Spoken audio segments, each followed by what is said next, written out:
Welcome to STEAM Sundays. My name is Sarah Rivers Cofield. I'm the Curator of Federal Collections at the Maryland Archaeological Conservation Laboratory. And today we're going to talk about how archaeological researchers figure out what artifacts are and how they were used by looking at sources and techniques like historical records, period art, and experimental archaeology. Our focus today is going to be bodkins, which are sort of a form of blunt needle that changed in its use and form over time. Today, the word bodkin tends to refer to a tool that we use to run drawstrings through things. Like, for example, in this very appropriate time period, here's a modern bodkin. You can use it to run elastic through a mask in the time of the COVID pandemic. In the 17th and 18th century, bodkins were more of a lady's personal item, and they were often made out of precious metals. They sometimes had initials on them. They were often given as gifts. So they were pretty special artifacts, and we have a handful of these at the Mac Lab.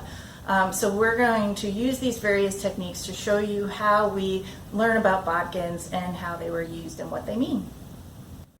Some archaeologists have interpreted these artifacts as having been useful for lacing garments like stays and bodies, which today we would call corsets or bodices.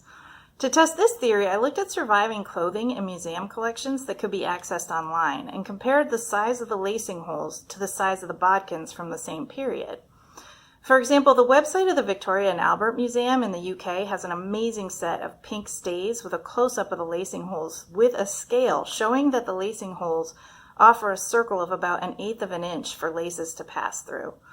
The bodkins that we have in our collections are all at least 1/8 inch thick, and some were considerably larger at that time.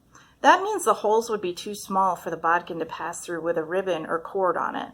But if you look at the surviving ribbons on these stays, you can spot another artifact making it possible to do lacing, and that is the aglet. Today we mostly see aglets on shoelaces, but they show up with some regularity at 17th century archaeological sites. So if bodkins weren't used for lacing things like corsets and stays, what were they used for? Historical references say that they were used by ladies to dress their hair. My favorite historical reference is Randall Holmes' Academy of Armory of 1688, which is an amazing resource where the author describes all of these everyday items and how they were used, and he includes illustrations of what all of those everyday items looked like. Holmes' Academy of Armory illustrates bodkins and combs together, and he says, quote, "The bodkin is a thing useful for women to bind up their hair with and about. They're usually made of silver and gold. The inferior have them of brass, but the meanest content themselves with a skewer or sharp-pointed stick." End quote. Unfortunately, Randall Holm doesn't explain exactly how bodkins were used in the hair, which leaves me with several questions. This is one of the questions that I still have even after reading Randall Holm. Why do they have holes like a needle? Especially, why do they have one long hole and they often have one smaller hole at the end? Why do some have two holes, one at each end? This is actually the only one that I've ever seen that looks like that. Also, some of these bodkins have knobby ends or baubles that sort of hang off of one of these little holes at the end. How could they have been used in the hair in a way that those decorative elements wouldn't interfere? To look for answers to these questions, I turned to period artwork and more historical research. So far, I've only seen actual bodkins in period art when women are having their likeness taken, having stuck a bodkin in the front of their hair, as if to keep it handy in case their hair falls down, or possibly just to show it off as an accessory that demonstrates one of the nice things this lady owns. But these artworks don't show how bodkins were used actively in their hair, or why they would need holes in them. There are quite a few period artworks showing ladies having their hair done by a lady's maid. When you look at these while considering other historical references to bodkins, it helps give an idea of the active role a bodkin might have played in getting women ready. For example, in The Mistaken Husband by John Dryden, written in 1675, he says that a woman was to be given a silver bodkin to rectify her staring hairs. In Alexander Pope's poem, The Rape of the Lock in 1712, this was a mock heroic poem involving the involuntary taking of a lock of hair. He has a line that says, Was it for this you took such constant care the bodkin comb and essence to prepare? In the Toilette by Joseph Thurston in 1730, he has a stanza that says, "When the full tresses with bewitching grace in swelling ringlets wanton o'er the face, or by the bodkin's forceful art confined, with shining sable grace the neck behind." All of these poems sort of give some ideas about how bodkins might have been used. We also have some references in period dictionaries that talk about how they were used. For example, the Universal Etymological Dictionary by Nathan Bailey in 1737 defines a bodkin as an utensil women roll their hair on, and also for other uses. But a new dictionary, Spanish and English, from 1740 says, a bodkin with which women part their hair. Unfortunately, all of the references that I just read with action words like part the hair, curl the hair, roll the hair, tame the hair, those were all written by men.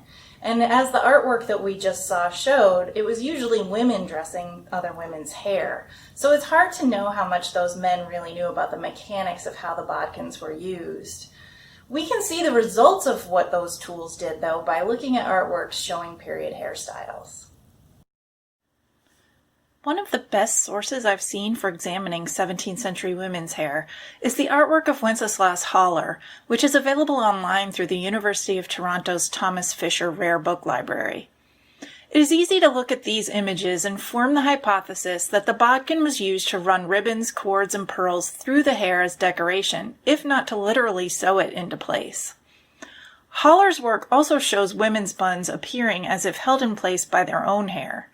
My guess is that you could use a bodkin to achieve this look, either by threading the hair through the large hole in the bodkin, or by using a loop of cord run through the bodkin to grab a lock of the hair. Another artist offering incredible views of elaborate 17th century hairstyles is Gerard Terborch.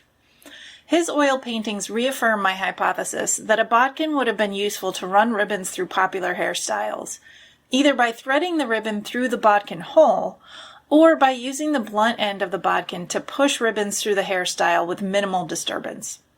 These techniques are all worth a try for the sake of experimental archaeology. So to show you a little bit of experimental archaeology to try to figure out how bodkins were actually used, I have a most willing and excellent volunteer, Alice Merkel, our curation assistant here at the Mac Lab, who has wonderfully long, thick hair, and she's allowing me to play with it.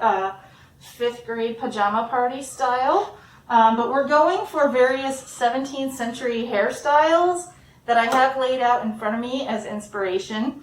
I have a variety of ribbons and cords that we can try. I have a comb, because people definitely had combs in this time period, even if they weren't made of plastic. I have straight pins, because some of the images we have show straight pins. And I have this other theory that possibly when these ribbons are put in the hair, they might be secured with straight pins.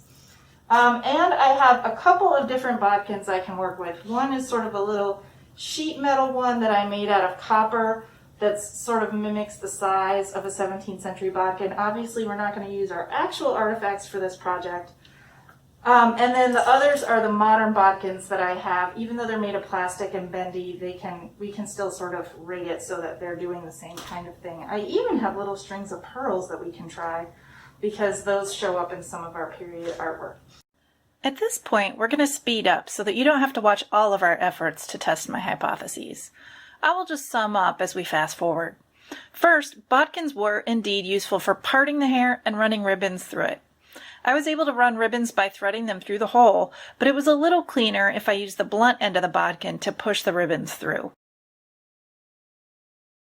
Additionally, by using a loop of cord to attach them, I was also able to easily run pearls through the hair, and I was able to grab onto a lock of hair to use it to run around the existing bun.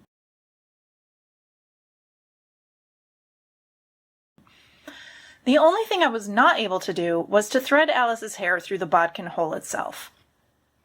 My experiment with Alice's locks wasn't quite as clean and tidy as I would have hoped, but I had only tried this once before, My efforts certainly don't compare favorably to the artwork, but the ladies' maids who created these locks in the 17th century would have had a lot more practice.